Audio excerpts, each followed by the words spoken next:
আজকের আলোচনা তাহলে চলছে যে শরীর থেকে অমর হওয়ার উপায়, বা যখন আত্মা অমর তখন শরীরও অমর, এর এই আলোচনা। লিখেছেন আদি মনেশ্বর যোগেশ্বর পণ্ডিত শিবকুমার শাস্ত্রী মহারাজ। তাই প্রথমেই আলোচনার পূর্বে ওনার একটু জয়ধ্বনি দেয়া দরকার। শিবমণি কি জয়, শিবমণি কি জয়, শিবমণি কি জয়, যোগ বিদ্যা কি জয়, যোগ বিদ্যা কি জয়, যোগ বিদ্যা কি জয়, ব্রহ্ম বিদ্যা কি জয়। ওম শান্তি, ওম শান্তি, ওম শান্তি। শিবহম, শিবহম, শিবহম। তাই তো এর থেকে অমর হওয়ার সম্ভাবনা কিভাবে আছে, তাই তো? অনেক লোক তো শরীর থেকে অমর হওয়াকে এত অসম্ভব ভাবছে যে এই লেখাকে পড়তেও অনুচিত ভাববে। কিন্তু আমি বলছি যে এরূপ অনেক লোক হয়েছে এবং আছে যারা বলছে যে অসম্ভব কোনো বস্তু নেই। যারা যারা হয়েছে এই সিদ্ধান্তকে হৃদয়ে এনেই বহুত বড় বল এনেছে। অসম্ভব অসম্ভব যথা ব্যক্তির হৃদয় অনেক দুর্বল ও সাহসীন হয়। অসম্ভব শব্দকে বাস্তবে শব্দকোষ থেকে বের করে দেওয়া উচিত। অমর হওয়া অসম্ভব কেন? লোক বলছে যে প্রদীপ ততক্ষণ জ্বলতে পারে যতক্ষণ তাতে তেল আছে। তেল গেল, প্রদীপের জ্যোতি গেল। প্রদীপ জ্যোতিকে জ্বালানোর অধিকারী বস্তু হলো তেল। কিন্তু এই জীবন জ্যোতিকে জ্বালানোর অধিকারী কোন বস্তু আছে? সব জানে যে জীবন জ্যোতিকে জ্বালানোর তেল হলো আত্মা, জীবন বা মন। তেলের মতো শরীর রূপে প্রদীপে যতক্ষণ আত্মা বর্তমান আছে ততক্ষণ জীবন জ্যোতির প্রকাশ প্রজ্বলিত। কথা ঠিক আছে, কিন্তু এ সর্ষের তেল, তিলের তেল বা মাটির তেলের মতো জ্বলে কমে যায়নি। কেননা আত্মা যে অনাদি, অবিনাশী ও অনন্ত আছে, তাকে কে কমাতে পারে, তাকে কে জ্বালাতে পারে? অনন্তের অন্ত হয় না, অবিনাশীর নাশ হয় না, আর অব্যয়ের ব্যয় হয় না। আত্মা অব্যয় আছে, সে তেলের মতো কখনো কমতে পারে না। ব্যয় খরচকে বলে। কোনো বস্তু কম হয় কখন? যখন তা থেকে খরচ হয়। কিন্তু অব্যয় অব্যয় আছে, এ অনন্ত কালেও কমতে পারে না। অতএব জীবন জ্যোতি, যার আধার আত্মারূপী তেল, সে কখনো নিমতে পারে না। যে শরীরে তেল আত্মা, যে শরীরের লোমে লোমে অবিনাশী, অমর, নির্বিকার ও নিরাময় আত্মা বা পরমাত্মা ব্যাপক আছে, ওই শরীরকে নাশ করতে রোগাদি সমর্থ হতে পারে না। আময় মানে হচ্ছে রোগ, আর নিরাময় মানে হচ্ছে নিরোগ। এই কথাটা হচ্ছে যে আময় বলে রোগকে। আত্মা ও পরমাত্মা দুটোই নিরাময় আছেন, নিরোগ ও নির্বিকার আছেন। এই নির্বিকার, নিরাময়, নিরোগ, নিরঞ্জন, অমর ও অবিনাশী তত্ত্ব যে শরীরের লোমে লোমে ব্যাপক আছে, তার মরাটাই অসম্ভব, অমর হওয়া নয়। আচ্ছা, প্রদীপের জ্যোতি তো বায়ুর লগ্ন থেকেও নিভে যায়, কিন্তু আত্মার জ্যোতিকে বায়ুও নেভাতে পারে না। আত্মাকে না শস্ত্র কাটতে পারে, না আগুন জ্বালাতে পারে, আর না বায়ু নেভাতে পারে। নৈনং ছিন্নতি শস্ত্রাণি, নৈনং দহতি পাবক, ন চৈনং ক্লে দয়ন্তা পৌন ন শোষয়তি মারুত। দয়ন্ত পো ন শোষয়তি মারুত। গীতা অধ্যায় 2 শ্লোক হচ্ছে 23। গীতার উপরোক্ত শ্লোকেরও এই অর্থ আছে। তাৎপর্য এই যে যদি মানুষের জীবন জ্যোতির তেলেই বা আধারে অমর, অজয় ও অব্যয় আছে, তো এরূপ জীবন জ্যোতি সর্বদা জ্বলেই থাকবে। এতে কোনো আশ্চর্য নেই। এর না নেভাই সম্ভব। নেভালো জ্ঞানময় এবং মনময়। মন বিশ্বাস রূপ, বিশ্বাসও সেই হয় যে বা যেরূপ অনুভব ও জ্ঞান হয়। অতএব যার মনে বিকারবান আছে, যার মনে অবিশ্বাসের বিকারে যুক্ত, অথবা যে দৃঢ় মেনেছে ও বিশ্বাস করেছে যে অমর হওয়া অসম্ভব, তার জন্য অমর হওয়া অবশ্যই অসম্ভব আছে। কিন্তু বিচার করলে মালুম হয় যে এই জ্ঞান দূষিত ও বিকারবান। আসল জ্ঞান বলে যে অবিনাশী থেকে উৎপন্ন হওয়া এই শরীর ও সংসার অবিনাশী। যে শরীরের লোমে লোমে, অঙ্গে অঙ্গে, অনুই অনুই ওই অবিনাশী, নির্বিকার, অজর ও অমর আত্মা ব্যাপক আছে, সে কখনো মরতে পারে না। মরছে অবিশ্বাসে বা এই সাচ্চা জ্ঞানের অভাবে। লোক বলবে যে গীতাতে বলেছে যে জাত বা জাতস্য হিং ধ্রুব মৃত্যুর, ধ্রুব জন্ম মৃত সচ, তসমাৎ পরিহার্যের ভে ন তং শোচিত মহর্ষি।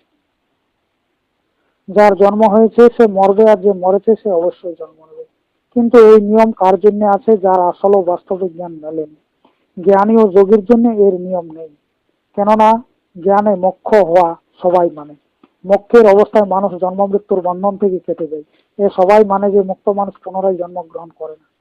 যদি জন্ম মৃত্যুর বন্ধন মুক্তির জন্য থেকে যায়, তো মরণের পরে মুক্ত মানুষকেও জন্ম নেয়া ধ্রুবং জন্ম মৃতস্য এর অনুসারে আবশ্যক হয়ে যায়। কিন্তু মুক্তির জন্ম হয় না। একে বেদ পুরাণ শাস্ত্র সকলেই মানে। গীতায় শেষে এই বলেছে 18 অধ্যায় দেখুন, মত প্রসাদাত বাপন নতি শাশ্বত তদম ব্যয়ম। আমার প্রসাদে অর্থাৎ আমার আসল জ্ঞানে ওই মোক্ষ পদকে লাভ করে যা শাশ্বত নিত্য বা অবিনাশী ও অব্যয় আছে। অর্থাৎ ওই পদ, ওই অবস্থার নাশ, পরিণাম বা পরিবর্তন হয় না। এরও উদ্দেশ্য পরিষ্কার এই যে, যেসব প্রকারের জন্ম মৃত্যু যুক্ত ইত্যাদি পরিবর্তনশীল অবস্থা থেকে কেটে মুক্ত হয়ে যায়, যদি জন্ম মৃত্যুর বন্ধন লেগেই থাকে তো মৃত্যুর বা মুক্তির কিছু অর্থই থাকে না।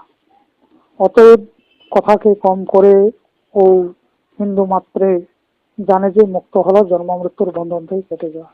এখন জানা এ আছে যে এবং প্রসিদ্ধ আছে যে মুক্ত দু প্রকারের হয়। এক হলো জীবন মুক্ত, মৃত্যুর পর যে মুক্ত হয় সেই জীবকে দেহযুক্ত বলা যায়। কিন্তু যে শরীর রেখেই আসল জ্ঞানকে লাভ করে মুক্ত হয়ে যায় সেই জীবন মুক্ত। এবং মুক্ত হয়ে যেমন জীব জন্মের বন্ধন কাটতে পারে, ওইভাবে মৃত্যুর বন্ধনকেও কাটতে পারে। মুক্তি হলো জন্ম মৃত্যু দুটো থেকেই ছাড়া। জীবন মুক্তির মৃত্যু হবে না, সুতরাং জন্মও হবে না, আর সহজেই জন্ম মৃত্যু থেকে ছাড়া পাবে। আমার এই কথায় ভালোভাবে কথা বোঝা যাবে যে জন্ম মৃত্যুর বন্ধনে বা বন্ধন কোনো এরূপ বস্তু নয় যাকে নষ্ট করতে পারে না। অতএব একে মুক্ত বা যোগী কোনো যদি ভাঙতে পারে তো অমর হওয়া অসম্ভব কি রূপে। বেদে তো অনেক স্থলে বলেছে যে তাকে জেনে মানুষ মৃত্যুকে জিতে নেই। তমেব বিদিতাত্তি মৃত্যু মেতি যদুর্বেদ উর্বারু কমিপ বন্ধ না তো মৃত্যুর মুখীয় মা মৃতাত বলেছে। এই মন্ত্রের অর্থ হলো যে ঈশ্বর মৃত্যুর মুখ থেকে ছাড়ালেও অমৃতত্বের নয়। যজুর্বেদের ৭৭ উপনিষদে পরিষ্কার বলেছে যে পৃথিব্যপতে জনিলিকে সমুত্থিতে পঞ্চাত্মকে যোগ গুণে প্রবৃতি নতস্য রোগ নজরা নমৃত্যু প্রাপ্তস্য দেবাগ্নিময়ং শরীর। অর্থাৎ মাটি, জল, অগ্নি, বায়ু ও আকাশ এই 5 তত্ত্বে তৈরি শরীরে যখন যোগের গুণ প্রবেশ করবে তখন ওই যোগীর নিকটে না বড় অবস্থা আসবে, না রোগ আসবে, আর না মৃত্যু আসবে। এই বিষয়ের বেদে অনেক মন্ত্র আছে, কিন্তু এখানে ওই সবকে বলা অনাবশ্যক।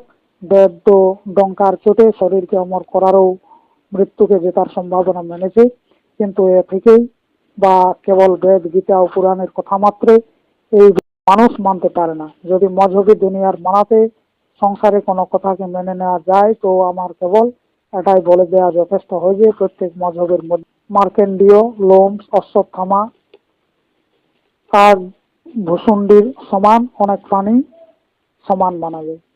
অতএব জীবধারীর অমর হওয়া অসম্ভব নয়।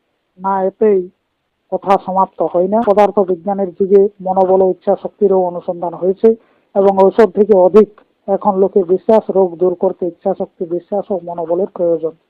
এই আমলে একে মানাযুক্ত কোটি মানুষ আছে যে ইচ্ছা শক্তি, মনোবল ও বিশ্বাসে সব প্রকারের রোগ ও দুরবস্থা দূর করা যেতে পারে। কেবল দূর করা যেতে পারে এই নয়, এ থেকে দূর করে দেওয়া গেছে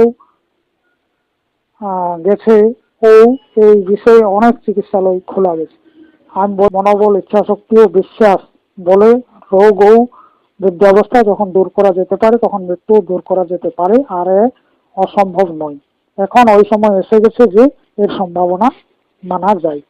যদি আত্মা ও মনের অনন্ত বল ও এর অজর, অমর, অবিনাশী ও নির্বিকার রূপের পাত্তা পাওয়া যায় তো মানুষ চুটকি বাজিয়ে মৃত্যুকে জয়লাভ করতে পারে।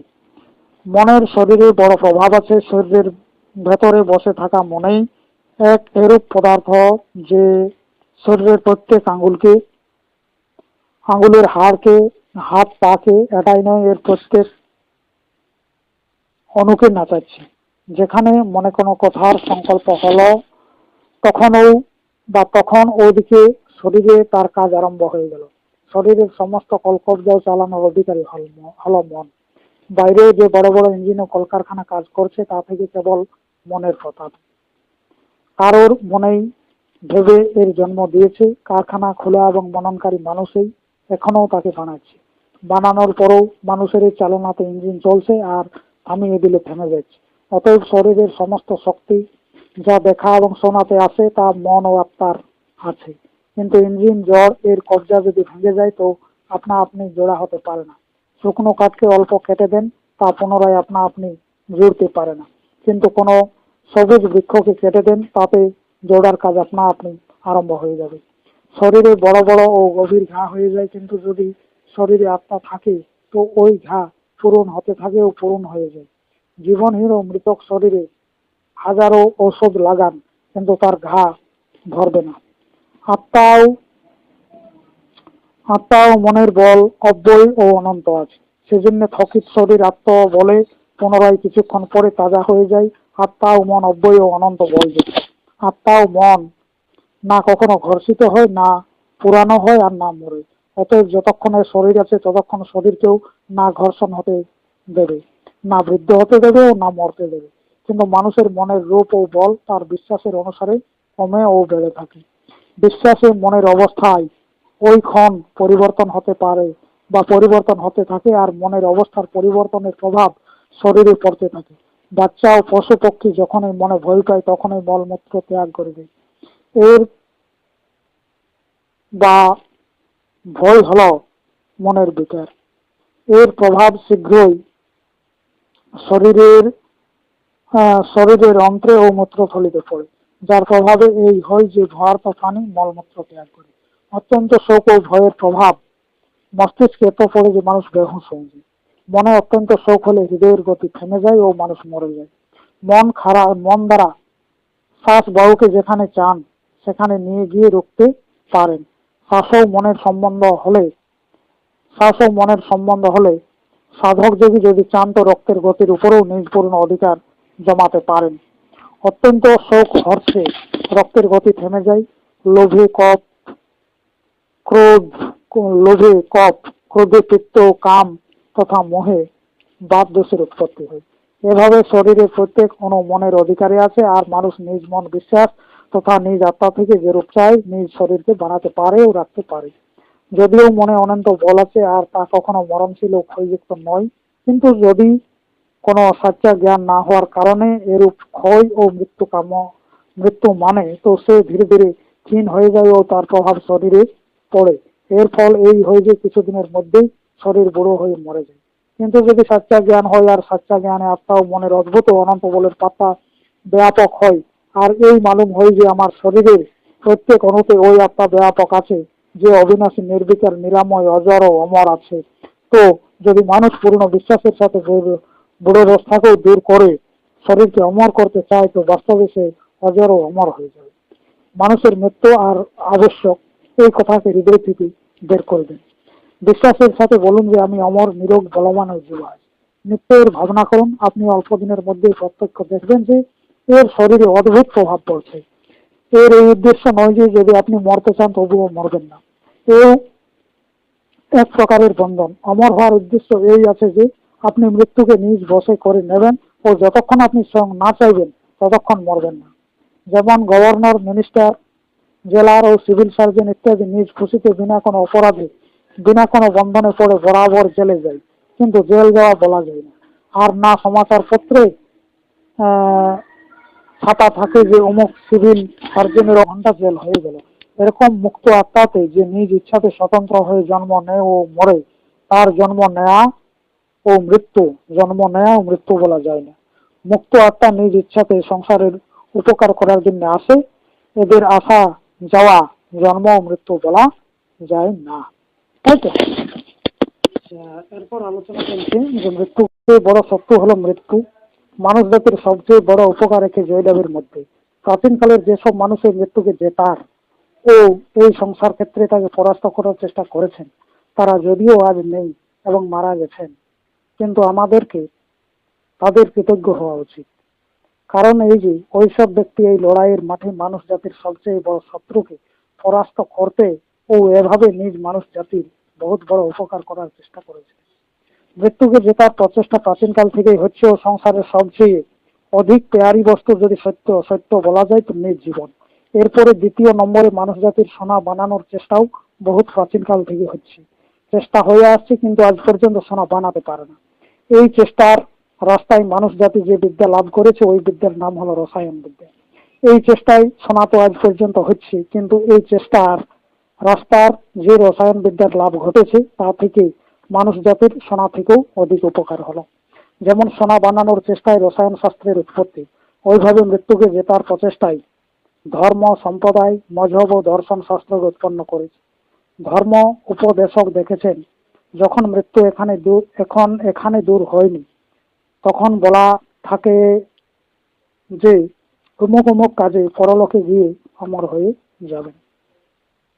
আচ্ছা, অমর হওয়ার ইচ্ছা সবার ছিল।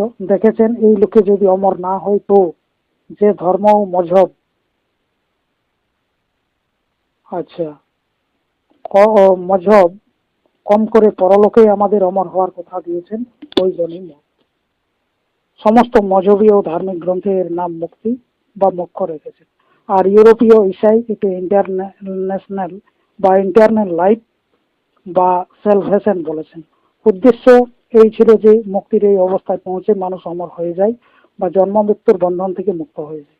সংসারের সমগ্র জনতা কোন অপর সাধনে অমৃতত্বের প্রাপ্তি থেকে বিবশ হয়ে পাদ্রী, মোল্লা ও ধর্ম উপাসকের এই বচনে সন্তোষ প্রকাশ করেছেন। খুবই প্রাচীনকালের লোক তো পরিষ্কারভাবে মৃত্যুকে জেতাকেই মুক্তি মেনেছিলেন। এ থেকে প্রাচীন পুস্তকে পরিষ্কার রূপে জ্ঞান দ্বারা মৃত্যুকে জিতে নেয় মোক্ষ মেনেছে।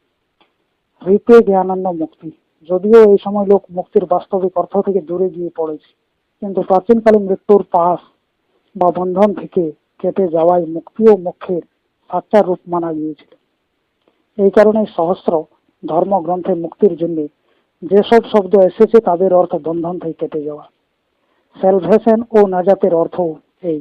মানুষের সবচেয়ে অধিক বড় ভয় হল মৃত্যুতে, অতএব সবচেয়ে বড় বন্ধনও এই। মন্ত্র বেদের উপনিষদ থেকে বলছি, এদের দেখলে পরিষ্কার মালুম হয়ে যাবে যে প্রাচীনকালের লোক মৃত্যুকে জেতার জন্য কত প্রযত্নশীল ছিলেন আর একে কত বড় পুরুষার্থ ভেবেছিলেন। ধার্মিক জগতের সবচেয়ে বড় সাধন যোগ ও আত্মজ্ঞান ছিল। তার অন্তিম ফল এই মানা গিয়েছিল যে এ থেকে মানুষ মৃত্যুকে দূর করে দেবে, কিন্তু নবীন গ্রন্থে নেই, খুবই প্রাচীন গ্রন্থে ছিল। দেখুন যজুর্বেদের শ্বেতা 17 উপনিষদে কি বলেছে। স এব কাল ভুবনস্য গোত্রা বিশ্বধীপ সর্বভূতেষ গূঢ় যস্মিন যুক্তা ব্রহ্মচর্য দেবাতাশ্চ তমেবাং জ্ঞাতা মৃত্যু পাশাংচ্ছিন্নতি। অধ্যায় 4 মন্ত্র হচ্ছে 15। অর্থ হচ্ছে ওই ঈশ্বর তিনকালে স্থিত হয়ে এই সংসারের রক্ষক আছেন, তার হওয়াতে এই সংসার আছে, অতএব সারা বিশ্বের তিনি মালিক। যদিও এ গূঢ় গুপ্ত বিষয়, কিন্তু আসল কথা এই যে সব প্রাণী ও সারা সংসারে তিনি লুকিয়ে ব্যাপক আছেন, আর ব্যাপক হওয়াতেই সব তাই। কিরূপে এর জন্য আমরা কিরূপে আছে এর জন্য আমরা বেদান্ত সিদ্ধান্ত নামক পুস্তকে এর আলোচনা যথেষ্ট করেছি। সব তার রূপ, এই অদ্ভুত ও বিচিত্র জ্ঞানময় ঈশ্বরে সমস্ত ব্রহ্ম, ঋষি ও দেবতা যুক্ত। অতএব ওই ঈশ্বরকে এ প্রকারে জেনে মানুষ বা মানুষের বন্ধনকে কাটতে পারে বা মৃত্যুর ফাঁসিতেই কেটে পড়ে। কথা এই যে সময় এই জ্ঞান হয়ে গেল যে এই শরীরের লোমে লোমে ও অনুয় অনুয় তথা সারা সংসারে তিনি ব্যাপক আছেন, যিনি অজর, অমর, অবিনাশী ও নিরোগ, নির্বিকার, নিরঞ্জন ও নিরাময় আছেন, তাহলে আবার শরীরে রোগ কোথায় থাকবে, বুড়ো অবস্থা কোথায় থাকবে ও মৃত্যু কোথায় থাকতে পারে? এই শরীরের ভেতরে ও বাইরে যখন তিনি অবিনাশী ভাবে ব্যাপক আছেন, তখন এই অবিনাশী ব্রহ্মের নিকট বা সামনে মৃত্যু কিরূপে থাকতে পারে? সংসারে যদি ব্রহ্ম ঈশ্বরের অস্তিত্ব থাকে তো মৃত্যুর অস্তিত্বই থাকতে পারে না ও বাস্তবে নেই। মৃত্যু তো মৃত্যু আছে, সে স্বয়ং মরেছে, তার অস্তিত্ব, যে স্বয়ং মরেছে তার অস্তিত্ব নেই। তার অস্তিত্ব অজ্ঞানী হৃদয়ে আছে, আর সেই মরছে। জল যখন আগুনে চড়ানো যায় তখন গরম পেয়ে বাষ্প হয়ে উড়ে যায় ও বাস্তবে এক বিন্দু ভরেও জলের নাশ হয় না। এরকম মানুষের সূক্ষ্ম শরীর জরাদির গরম পেয়ে স্থূল থেকে আলাদা হয়ে সূক্ষ্ম লোকে উড়ে যায়, নাশ হয় না। নাশ কারো হয় না, ঈশ্বর স্বয়ং অবিনাশী আর তার তৈরি সমস্ত অবিনাশী। সংসারের কোনো তত্ত্বের মৃত্যু হয় না, রূপান্তর হয়, রূপান্তরও মানুষের কল্পনা থেকে হয়। মানুষ নিজ সাতটা স্বরূপ না জেনে মৃত্যুকে নিজ থেকে প্রবল মেনে ভয় বশত রূপান্তরকে প্রাপ্ত হয় আর একে মৃত্যু বলে, তাই তো? বাস্তবে মানুষ ওই অবিনাশী ঈশ্বর আছে, আর এর উপর মৃত্যুর অধিকার কখনো হতে পারে না। মানুষকে যদি নিজ রূপের জ্ঞান হয়ে যায় তো সে স্বয়ং ঈশ্বর হয়ে যাবে, যে বাস্তবে আগেও আছে। আর পুনরায় যদি সে চায় তো ওই মৃত্যুও হবে না। আর বা যার অপর নাম রূপান্তর। অজ্ঞানতায় মানুষ নিজেকে মৃত্যুর বশে ভাবে, কিন্তু এ কথা নয়। মৃত্যু স্বয়ং মানুষের বসে আছে, আর এ ততক্ষণ আসতে পারে না যতক্ষণ মানুষ একে স্বয়ং নিমন্ত্রণ না দেয়। যদি ঈশ্বর মানুষ থেকে আলাদাও মানা যায়, কিন্তু দয়ালু ঈশ্বর কখনো কারো পাশে মৃত্যুকে পাঠাতে পারে না। মৃত্যুকে ভয় করার স্বভাব এসে গেছে, আর মানুষ নিজ অজ্ঞানতায় একে নিজ থেকে প্রবল মেনে স্বয়ং ডাকছে। মানুষ জানে যে মৃত্যু তার জন্য অবশ্যম্ভাবী, এই অজ্ঞান ও বিশ্বাস মানুষকে মারছে। অতএব সাচ্চা জ্ঞান অবশ্যই মানুষকে বাঁচাতে পারে। আবার এই যজুর্বেদের সেটা 17 উপনিষদে বলেছে, এস দেব বিশ্বকর্মা মহাত্মা সদা জানানাং হৃদয়ে সন্নিবিষ্ট হৃদয় মনীষা মনসা ভিন লিপ্ত যে এতদ বিদ্যুর মৃতাস্তে ভবন্তি। অধ্যায় 4 মন্ত্র হচ্ছে 17। এই বিশ্বকে তৈরিকারী এই পরমাত্মা দেব ঈশ্বর সব মানুষের হৃদয়ে বিদ্যমান, আর ব্রহ্মজ্ঞানী তীক্ষ্ণ বুদ্ধি তথা শুদ্ধ মনে জানা যায় ও প্রত্যক্ষ হয়। অতএব যে ব্যক্তি এই হৃদয়ী দেব বা হৃদয়স্থ দেব অর্থাৎ ঈশ্বরকে এরকম নিজ থেকে অভিন্ন নিজ হৃদয়ে দেখে সে অমর হয়ে যায়। বহুত পরিষ্কার বলেছে যে তে হচ্ছে তোরা অমৃতা অমর ভবন্তী হয়ে যায়। কিভাবে মানুষ জ্ঞান দ্বারা নিজেকে ঈশ্বর জেনে নিজ ভেতরে ঈশ্বরকে প্রত্যক্ষ করে অমর হয়ে যায়, এর ব্যাখ্যা বিস্তারের সাথে মন্ত্রের উপরে 15 মন্ত্রের ব্যাখ্যার সাথে হয়েছে। আর আমার পাঠকগণও একে জেনেছে, ছাত্রছাত্রীও জেনেছে, শিষ্য শিষ্যা। এজন্য পুনরায় এই মন্ত্রের সাথে দ্বিতীয়বারের আবশ্যকতা নেই। এই যজুর্বেদের সেটা 17 উপনিষদের পুনরায় একটি ইহা দেখুন যে এক হংস ভুবন নাস্য মধ্যে স এবাগ্নি সলিলে সন্নিবিষ্ট তমেব বিদিত বাতি মৃত্যু মেতি নানং পন্থাবি বিদ্যতেয় নাম। অধ্যায় হচ্ছে 6, মন্ত্র হচ্ছে 15। এই সারা সংসারের মধ্যে একটি হংসর উপাত্তা সবার প্রকাশক অগ্নিরূপী হয়ে বর্তমান। অতএব পরমাত্মায় জীব রূপ হয়ে সংসারে প্রবেশ করেছেন। এই রূপ জেনে মানুষ নিজেকে ব্রহ্ম ভেবে মৃত্যুকে দূর করে দেয়। এছাড়া মৃত্যুকে দূর করার কোনো অপর রাস্তা নেই। আমিও এই পুস্তকে অর্থাৎ শরীর সে অমর হনকা উপায়ে আরম্ভ থেকে শেষ পর্যন্ত মৃত্যুকে দূর করার জন্য কোনো অপর রাস্তা গ্রহণ করিনি। মনোবিজ্ঞান এত উন্নতি করে নিয়েছে যে এখন লাখ রোগী মানুষ বিনা কোনো ওষুধে কেবল ইচ্ছাশক্তি, মনোবল, আত্মবল ও বিশ্বাস দ্বারা অসাধ্য থেকে অসাধ্য রোগকে দূর করছে। আমার এতে এই বক্তব্য যে যদি আমি মনোবল, ইচ্ছাশক্তি ও বিশ্বাস দ্বারা রোগকে দূর করতে পারি তো বুড়ো অবস্থা ও মৃত্যুকেও দূর করতে পারি।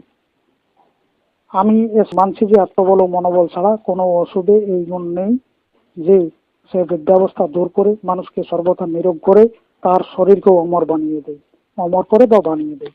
কিন্তু এই জ্ঞানে আত্মবল, ইচ্ছাশক্তি ও মনোবল অবশ্য ওই শক্তি আছে যা মানুষের শরীরকে বুড়ো অবস্থা, নির্বলতা, রোগ ও কুরূপতা থেকে বাঁচিয়ে অমর বানিয়ে দেয়। মানুষ স্বরূপে অবিনাশী ও অমর হয়েও এই বাস্তবিক জ্ঞানকে না জেনে মৃত্যুকে ভয় করে ও মৃত্যুকে দূর করা অসম্ভব ভেবে নিজ এই বিশ্বাসের অনুসারে বরাবর মরে যাচ্ছে। বিশ্বাস করুন, সাচ্চা জ্ঞানকে হৃদয়ে এনে নিত্য ওঠে বলুন যে আমি অমর, অবিনাশী ও নিরোগ। নিজেকে অবিনাশী ও ঈশ্বর মেনে শরীরকে আজ্ঞা দেন ও বুঝিয়ে দেন যে দেখো তোমার প্রত্যেক অঙ্গে ও অনুই ওই নিরাময়, নির্বিকার, অবিনাশী, অজর ও অমর পরমাত্মা ব্যাপক আছেন। অতএব তুমি কখনো মরতে পারো না, নির্ভয়ে থেকো। যার বিশ্বাসের সাথে বলুন। বিশ্বাস দৃঢ় করার জন্য এই প্রচিত বেদান্ত সিদ্ধান্তকে বারবার পড়ুন। এর উপায়কে পড়ে বিশ্বাসের সাথে কাজে লাগান। এর শরীরের উপর খুবই অদ্ভুত প্রভাব পড়ে। অথর্ববেদের কৈবল্য উপনিষদকে দেখুন। স এব সর্ব যদ ভূতং যচ্চ ভাবং সনাতনম জ্ঞাতাতং মৃত্যু মত্যেতি নান্যং পন্থা বিমুক্তয়ে। কৈবল্য উপনিষদ 1। অর্থ হচ্ছে কি ওই অনাদি আত্মা এই সব কিছু যে হয় সেও ওই, যে কিছু হয়েছে সেও। একে জেনে মানুষ মৃত্যু থেকে ছাড়া হতে পারে, মুক্তি পাওয়ার কোনো অপর উপায় নেই। এই মন্ত্রে পরিষ্কার ভাবে মৃত্যুকে দূর করাকেই মুক্তি মেনেছে। যজুর্বেদে শ্বেতাশ্বতর উপনিষদে আরো দেখুন যে জ্ঞাতা দেবং সর্বপাশপ হানি ক্ষীণই ক্লেশর জন্ম মৃত্যু প্রহানি। অধ্যায় 6 মন্ত্র হচ্ছে 11। ওই পরমাত্মাকে যখন মানুষ বাস্তবে জেনে নেয় তখন সব প্রকারের বন্ধন থেকে ছাড়া হয়ে যায়, আর সব বন্ধন থেকে ছাড়া হয়ে মানুষ জীবন মুক্ত হয়ে যায়। তখন জন্ম মৃত্যুর ক্লেশ থেকে ছাড়া হয়ে যায়। এক কথা এ ধ্যান দেওয়ার যোগ্য যে যতক্ষণ মরণের বন্ধন থেকে ছাড়া না হয় ততক্ষণ জন্ম থেকেও ছাড়ার ভরসা নেই। কিন্তু যে মরবেই না তার জন্ম কিরূপে হতে পারে? অতএব জন্ম মৃত্যুর বন্ধন থেকে ছাড়া হওয়ার জন্য অমর হওয়া আবশ্যক। আর রাজা লোক নিজ প্রসন্নতায় কয়েদিকে দেখার জন্য জেলে যান, কিন্তু তার জেলে যাওয়া কেউ এ বলতে পারে না যে রাজা সাহেবের 2 ঘন্টা জেল হয়ে গেল, কেননা রাজা সাহেব বন্ধনে পড়ে জেলে আসেননি, নিজ ইচ্ছাতে জেলে এসেছেন কয়েদির অবস্থা শোধরানোর জন্য। এভাবে ইচ্ছা করলে যোগী ও মুক্ত পুরুষও শরীর ছাড়েন ও ধারণ করেন, মৃত্যু বা জন্মের বন্ধনে পড়েন নয়। যদি যোগী ও মুক্ত আত্মা ইচ্ছা করেও শরীর না ছাড়তে পারেন তো এই অমৃতত্ব বহুত বড় বন্ধন হয়ে যাবে। এই সব মন্ত্রে যে মৃত্যু শব্দ এসেছে তার কোনো অপর অর্থ নেই। যজুর্বেদের এই শ্বেতাশ্বতর উপনিষদের প্রথম অধ্যায়ের 12 মন্ত্রকে দেখুন, পরিষ্কার ভাবে বলে দিয়েছে নতস্য রোগ নজরা ন মৃত্যু প্রাপ্তস্য যোগাগ্নি ময়ং শরীরম।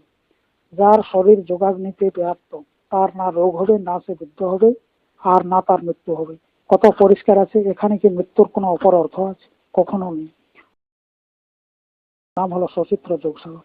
বেদশাস্ত্র উপনিষদ সকলে ওইরূপ মন্ত্র ও বাক্যে ভরে আছে। ওই সময়ের ভক্ত পরমাত্মার জায়গায় বলেওছে যে আমায় মৃত্যু থেকে বাঁচাও। আমাদের আয়ুর্বেদীয় উৎপত্তিও বাস্তবে মৃত্যু থেকে বাঁচার চেষ্টায় করেছি। সব ধর্মের মধ্যে কিছু এরূপ লোক আছে যারা অমর মেনে যায়। ধার্মিক গ্রন্থে মোক্ষ শব্দ মৃত্যু থেকে বাঁচানোর জন্য এসেছে। ঋষি মুনি সবাই আজ পর্যন্ত প্রত্যেক মজহব ও সম্প্রদায় চালানো ব্যক্তি এই মৃত্যুকে জেতার জন্য চেষ্টা করেছিলেন ও মানুষ জাতির সবচেয়ে বড় শত্রু একে মেনেছিলেন। চেষ্টা করার পরও যখন মৃত্যুকে জেতার উপায় লোককে মিলেনি তখন বিবশ এই লোক মুক্তির অর্থই বদলে দিলেও অদৃশ্য পরলোকের অনন্ত সুখের ভাবনা না করে কোনোভাবে মনকে সন্তোষ দিতে লাগলো। এখনো যদি মৃত্যুকে জেতার কোনো উপায় মালুম হয়ে যায় এখনো তো সারা সংসার তাকে আনার জন্য তৈরি আছে। এক কঠিনতা অবশ্যই আছে যে লোককে এই কথা অসম্ভব মালুম হয় আর এর আগে থেকে একে অসম্ভব ভেবে এরূপ আলোচনা শোনাটাই ব্যর্থ ভাবে। এর কি ওষুধ হতে পারে? পড়ুন, জানুন বা লেখাকে দেখুন, পড়লে কিছু না কিছু লাভ হবে, ক্ষতি নেই। সেই জন্য আমি বলছি শরীর সে অমর হনে কা উপায় পুস্তককে পড়ুন। আমি এই জ্ঞানকে কেবল এই জন্য মানছি না যে বেদের মধ্যে লেখা আছে আর পুরানো লোকেও বলেছে। যে কথা সত্য আছে তাকে পুরানো লোক মানুক বা না মানুক, বেদ বলুক বা না বলুক, সে সত্য। এ বিষয়ে আমার কাছে অনেক প্রমাণ আছে বা অনেক প্রমাণও আমি দেখেছি। কিন্তু এখানে এই বলে দিয়েছি আর কিছু পরে বলবো। আমি পূর্ণরূপে বিশ্বাস করানোরও একে প্রমাণ করার জন্য চেষ্টা করেছি, কেননা বিনা প্রমাণে এর উপর বিশ্বাস হবে না, আর বিনা বিশ্বাসের সংসারের কোনো কাজ সফল হতে পারে না।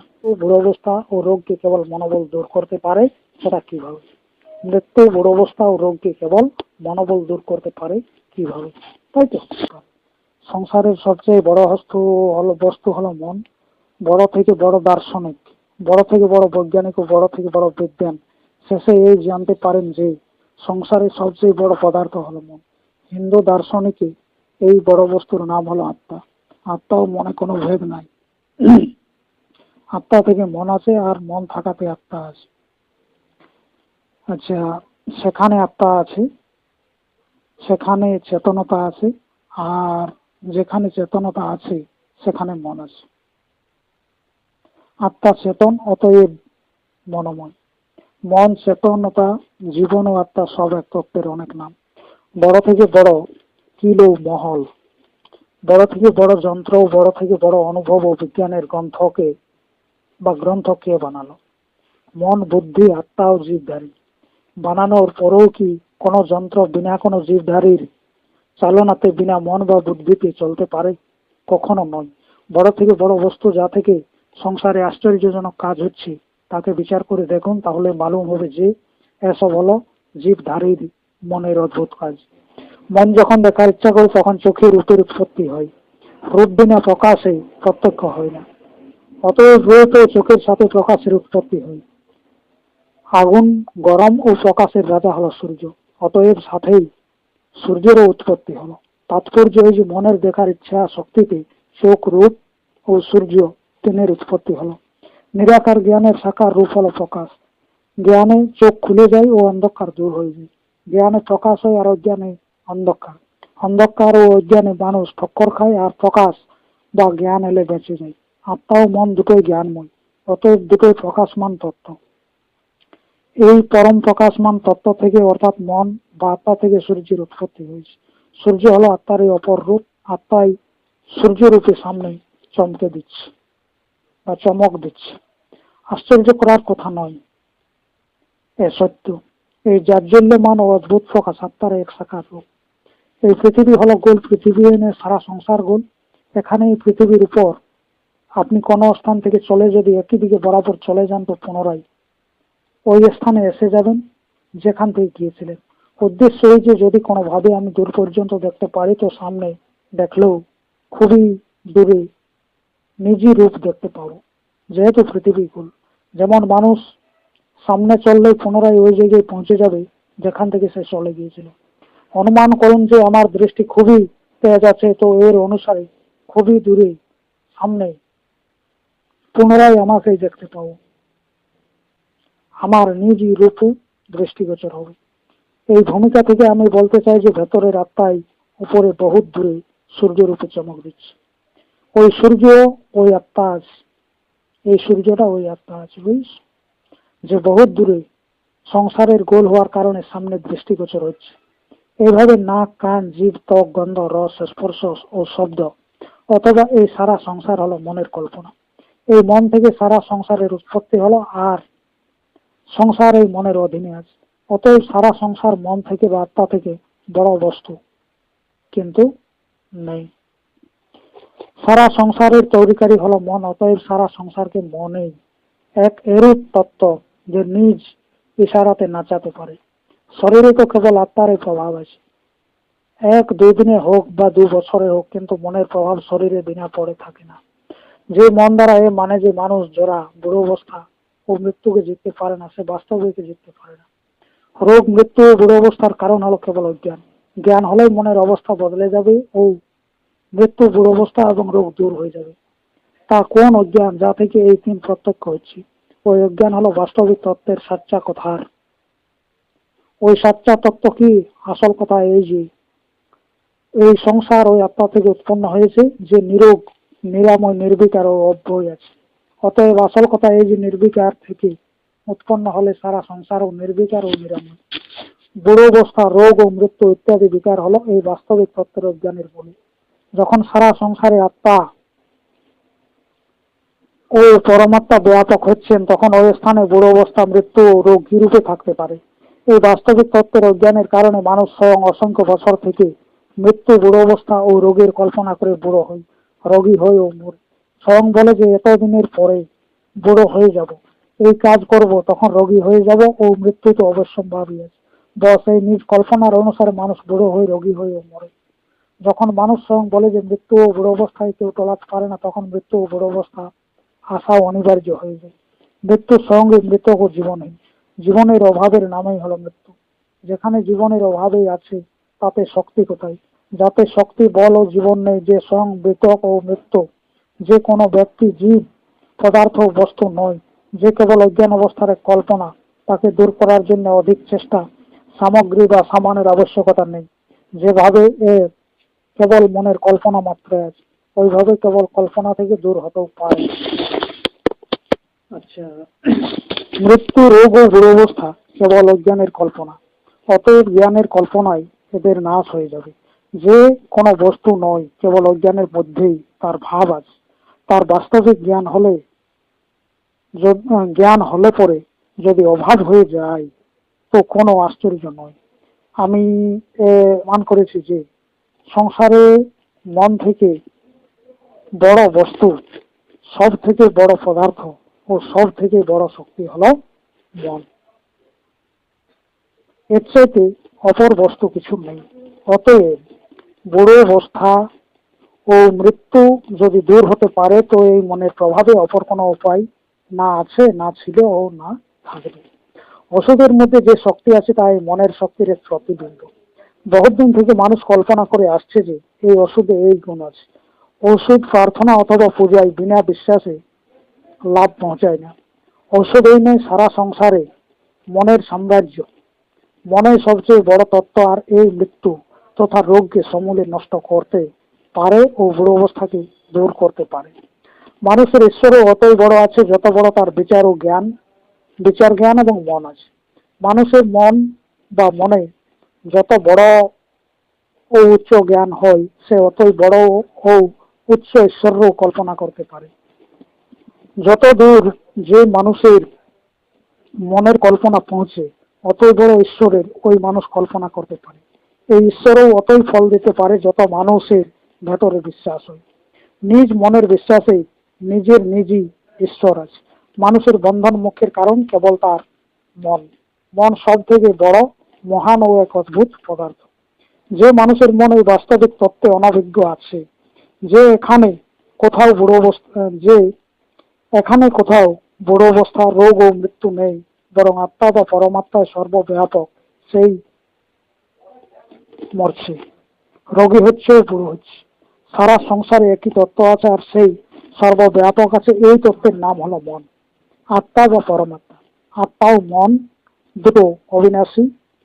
সারা সংসারে এই অবিনাশী ব্যাপ্ত আছে। এই শরীরের অনুতে যদি ওই অবিনাশী নির্বিকার ও নিরাময় আত্মা ব্যাপক থাকে তো এখানে রোগ, মৃত্যু ও বুড়ো অবস্থা কিরূপে থাকতে পারে?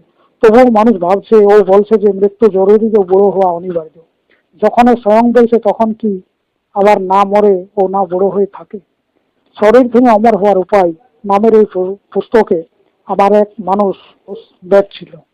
ওই পুস্তকে ওই সময় এই লেখা যুক্ত ছিল না। এক মানুষ আমায় এই মানুষটির সাথে লড়ে গেল ও বলতে লাগলো যে মরা জরুরি, আমি অবশ্যই মরবো, আমাকে কেউ বাঁচাতে পারে না। এই পুস্তককে ফেলে দাও। কখনো মরা, বুড়ো হওয়ার ও রোগী হওয়ার এরূপ দৃঢ় ভাবনা ও এরূপ দৃঢ় বিশ্বাস আছে তখন বাস্তবে অমর হওয়া কঠিন। কিন্তু সাথেই নিজ জীবনে সকলেই বিশ্বাস ও মনের প্রভাব শরীরে পড়তে দেখেছি। যদি এর প্রভাব পড়ে আর মন তথা বিশ্বাসে অদ্ভুত বল থাকে তো আমি এ থেকে এই ভালো কাজ কেন নেব না? আমি নিরোগ, যুবা, সুন্দর, বলবান, বুদ্ধিমান, জ্ঞানবান, ভাগ্যবান ও অমর। যদি এই ভাবনাকে আমি নিত্য উঠে বিশ্বাসের সাথে করি তো এতে লাভ ছাড়া ক্ষতি নেই। বিশ্বাসে যদি কমিয়েও হয় তবুও 100-র মধ্যে 80টি রোগ কেটে যাবে। যদি 30 বছরের বৃদ্ধ হতাম তো এখন 60 বছর পর্যন্ত বৃদ্ধ হব না। অমর না হলেও যদি অল্প আয়ু বেড়ে যায় তো লাভ ছাড়া কোনো ক্ষতি নেই। প্রাতকালে উঠুন ও কম করে নিজ শরীর ভরের নিজেকে রাজা ভেবে চিত্তকে একাগ্র করে শরীরকে সামনে তলব করে শরীরকে ডেকে বলুন যে দেখো, তোমার অনুতে ওই আত্মা ব্যাপক আছে যে অনাদি অনন্ত নিরাময় নির্বিকার অজর ও অমর। অতএব তোমারও রোগ হওয়া উচিত নয়। দেখো, তুমি আমার পরমাত্মার শরীর হয়েছ, তোমার ভেতরে পরমাত্মা আছে। অতএব তুমি নিরোগ, সুন্দর, সুডল, যুবা, বলবান, অজর ও অমর হয়ে থাকো। এইসব কথার আজ্ঞা ঠিক ওইভাবে নিজ শরীরকে দেন যেভাবে বা যেরূপ সম্রাট নিজ প্রজাকে দেন। ধৈর্য ও বিশ্বাসের সাথে এর নিত্য সাধন করুন। অল্প দিনের মধ্যে শরীরের উপর এর অদ্ভুত প্রভাব পড়বে। আর যখন আপনি এর অদ্ভুত প্রভাব স্বয়ং দেখবেন তখন বিশ্বাসও বেড়ে যাবে, আর বিশ্বাস বাড়ার সাথে সাথেই লাভও অধিক হবে। বিশ্বাস ও জ্ঞানে বহুত বড় সম্বন্ধ আছে। বিনা জ্ঞানের বিশ্বাস হয় না। এই এত বড় যে সব লেখা লিখেছি তা কেবল এজন্যে যে আপনি মনোবলের মহত্বকে বুঝুন আর আপনার নিজ মনের শক্তিতে দৃঢ় বিশ্বাসী হন। বাস্তবিক তত্ত্বের জ্ঞানে অজ্ঞান দূর হয়ে যায়, আর অজ্ঞান দূর হয়ে গেলে মানুষ সত্যের উপর দৃঢ়তার সাথে দাঁড়াতে পারে। আচ্ছা, এরপর হচ্ছে কি, যেমন বাস্তবে ভাবুন তো ঠিকভাবে, মৃত্যু কোনো ব্যক্তি, কোনো জীবধারী, কোনো প্রাণী অথবা কোনো বস্তু আছে কি? কিছু নেই। যেখানে জীবন, বল ও শক্তি নেই, যেখানে এদের অভাব আছে, তার নাম হলো মৃত্যু। মৃত্যু স্বয়ং এক মৃত বস্তু, এক এরূপ বস্তু যার অস্তিত্ব ভাবেই সংসারে নেই। সংসারে কেউ মরেনি, সংসার এক অনুরূপ, নাশ হয় না। তাহলে আবার যার কোথাও অস্তিত্ব নেই, যার ব্যক্তিত্বই নেই, তা থেকে ভয়, তাকে প্রবল মানা ও তাকে জেতা অসম্ভব ভাবা কোথাকার জ্ঞান? যেমন ভূতের অস্তিত্ব নেই, কিন্তু তা থেকে ভয় করে আজ পর্যন্ত অসংখ্য মানুষ মরছে। এইভাবে যদি ওই মৃত্যুরও অস্তিত্ব নেই, কিন্তু এর অস্তিত্বের ভাবনা কি আছে, ভাবনা থেকে, এর প্রবল রূপের কল্পনা থেকে ও এর ভয় থেকে লোক মরে চলে যায়। অনেক বিদ্বান দেখা যায় যে বুড়োর প্রতিষ্ঠা অধিক হন, অতএব তারা কম বয়সে অধিক প্রতিষ্ঠা করানোর জন্য গম্ভীর হয় ও মুখ ফুলিয়ে বসেন, হাসা বলা কম করে দেন ও বুড়ো হওয়ার হৃদয় থেকেই ইচ্ছা করেন। এরূপ লোক শীঘ্রই হয়ে যায় যা চাই। শিশুকালের ভাব, যুবাবস্থার উৎসাহ, শরীরের তেজ এদের মধ্যে থেকে বের হয়ে যায়। চশমা লাগানোর ইচ্ছে বাস্তবে চোখের রোশনি কম করে দেয়। যেরূপ এরা চান ওই রূপেই হয়ে যান। এদের শরীরের চপলতাকে বুড়ো অবস্থার গম্ভীরতা হারিয়ে দেয়। যুবাবস্থার উৎসাহকে প্রতিষ্ঠার বুক নষ্ট করে ফেলে। খেলাধুলা, হাসি ঠাট্টা, উৎসাহ সব নষ্ট হয়ে যায়। বস এইরূপ বিদ্যান 25 বছরেই চশমা লাগিয়ে থাকেন, গালে দাগ লাগে, চঞ্চলতা ছেড়ে মাহাত্ম হয়ে বসে থাকেন। মাহাত্ম হওয়ার চেষ্টায় এরা অতি শীঘ্র বুড়ো হয়ে যায়। অতএব এইসব কথাকে ছাড়ুন, এক পাখির মতো প্রসন্ন থাকুন। এই সচ্চা জ্ঞান থেকে লাভ উঠান। সমস্ত দুর্বলতা, সমস্ত রোগ, বুড়াবস্থা ও মৃত্যু সব দূর হয়ে যাবে। এরপর হচ্ছে শরীরকে অমর বানানোর জ্ঞান কিভাবে আছে সেটাই করা যাবে, বুঝলে? ঠিক আছে। আচ্ছা, তাহলে আলোচনা চলছে শরীরকে অমর বানানোর উপায়ের জ্ঞান, তাই তো? মনের স্থূল রূপ হলো শরীর, আর শরীরের 4 ভাগ হলো মন। যেমন দুধের 4 ভাগ ঘি, ওইভাবে শরীরের 4 ভাগ মন আছে। শরীরের আগে মন ছিল, আর মনের আগে শরীর। যেমন মন বিনা শরীরে থাকতে পারে না, ওইভাবে শরীর থেকে আলাদা মন আজ পর্যন্ত কোথাও দেখা গেল না। মন ও আত্মা দুটো এক। আত্মা হলো সমুদ্র, আর মন তার তরঙ্গ। আত্মার চেতন আছে, আর এই চৈতন্যতার শক্তির নাম হলো মন। মন সেখানে হয় যেখানে চেতনতা থাকে, কিন্তু চৈতন্যতাও বিনা মনের থাকতে পারে না। মন, শরীর ও সংসার তিনটি একই আছে। আত্মা, পরমাত্মা ও মন এই তিনটি এক আছে। মন দুটোতে আছে, অতএব পরমাত্মা ও সংসারকে জোড়কারী এই মাঝের পদার্থ হলো মন। সংকল্পের সমূহের নাম শরীর ও সংসার, তথা আত্মা বা জীব রূপ চেতন সমূহের নাম হলো পরমাত্মা। ব্যষ্টি হলো আত্মা, আর সমষ্টি পরমাত্মা। আত্মার আধার বা স্থূল রূপ হলো শরীর, আর পরমাত্মার আধার বা স্থূল রূপ হলো অখিল বিশ্ব সংসার। পরমাত্মা বা সমষ্টি আত্মার স্বাভাবিক গুণ হলো সংসার বানানো, আর মনো আত্মা জীব বা মনের গুণ হলো শরীর বানানো, বুঝলে? যতক্ষণ মানুষ বা যতক্ষণ পর্যন্ত সমষ্টি আত্মা থাকবে, ততক্ষণ পর্যন্ত সংসার থাকবে, আর যতক্ষণ মন থাকবে ততক্ষণ কোনো না কোনো রূপে শরীর থাকবে। সমষ্টি আত্মাও এভাবে বরাবর ছিল ও থাকবে। সংসারও এভাবে আগে ছিল, এখন আছে, পরে থাকবে। সমষ্টি আত্মার পর ব্রহ্ম হলো, সমষ্টি আত্মা বা পরব্রহ্ম যদি বলা যাচ্ছে, তাহলে হচ্ছে অনাদি, অবিনাশী ও অমর হল। সুতরাং তার সংসার ও প্রবাহ রূপে অনাদি ও অবিনাশী আছে। এভাবে জীব ও তার শরীর ও অবিনাশী আছে। আমি অমর, সংসার ও তার শরীরও অমর আছে। শরীর কারো মরে না, কেবল রূপান্তরিত হয়। জলে যাওয়ার পরে তার নাশ হয় না, কেবল দ্রব থেকে বাষ্প রূপে হয়ে যায়। জল বাষ্প হয়ে যায়, শেষ হয় না। ওইভাবে শরীর স্থূল থেকে সূক্ষ্ম হয়ে যায়, মরে না। জল বাষ্প হয়ে আবার জল হয়ে যায়। ওইরূপ শরীর সূক্ষ্ম হয়ে পুনরায় স্থূল হয়ে যায়। জল ঠান্ডা পেয়ে জমে যায়, আর গরমে বাষ্পরূপ হয়ে যায়। এই কথাকে যন্ত্র দ্বারা পরীক্ষা করে আমি প্রত্যক্ষ দেখেছি। একে সায়েন্স বা পদার্থ বিজ্ঞান বলে। আজকালের পদার্থ বিজ্ঞানে প্রত্যক্ষ দেখা গেছে যে সংসারের এক এক অনুরূপ কখনো কোনো দশায় নাশ হয় না। কেবল রূপান্তর হয়। যখন কারো নাশ হয় না তখন আত্মা, পরমাত্মা ও শরীরেরও নাশ হয় না, এ প্রমাণিত। আত্মা যদি অবিনাশী হয় তো তার মনও অবিনাশী, আর যদি মন অমর আছে তো তার আধার শরীরও অমর আছে। বিনা শরীরের আজ পর্যন্ত কোথাও মন দেখা গেল না। যদি মরার পরে মন বা আত্মা থেকে যায় তো অবশ্য এক সূক্ষ্ম শরীরেও থাকবে, আর যদি কোনো সূক্ষ্ম শরীর মরার পরেও থেকে যায় তো এ সিদ্ধ যে শরীরও অমর। যখন সংসারে সকলেই অমর আছে, সংসারের কোনো অনুরও কোনো তত্ত্বের নাশ হয় না, তখন শরীরের নাশ কিরূপে হবে? সংসারেও অমর আছে, শরীরেও অমর আছে, আর আত্মা তথা পরমাত্মা দুটোই অমর আছে। অবিনাশীর তৈরি প্রত্যেক তত্ত্ব অবিনাশী আছে। তৈরি নয়, স্বয়ং অবিনাশী স্থূল রূপ হয়ে সংসার রূপ ধারণ করেছে। যেমন বাষ্প ঠান্ডা পেয়ে জমে পাথর হয়ে যায়, ওইভাবে সূক্ষ্ম আত্মা সংসার ও শরীর হয়ে যায়। আত্মা মনোময় আর মন হয় সংকল্পময়। মন কিছু না কিছু ভাবে বা বিচার বা সংকল্প করে। একাগ্র সংকল্প স্থূল হয়ে স্বপ্নরূপে পরিবর্তিত হয়ে যায় আর প্রত্যক্ষ দৃষ্টিগোচর হয়। স্বপ্নে থাকলেও সংকল্পে ডুবা বা মন সংকল্প ও বিকল্পের রূপকে অতি স্থূল রূপে প্রত্যক্ষ দেখে। যেমন সংকল্প স্বপ্নে নদী ও পাহাড় বানিয়ে নেয়, ওইভাবে জাগ্রত অবস্থার নদী, পাহাড় ও এই মনের সংকল্পের তৈরি। স্বপ্ন হলো ব্যষ্টি, জীব বা আত্মার সংকল্প, আর সংসার হলো সমষ্টি বা পরমাত্মার সংকল্প।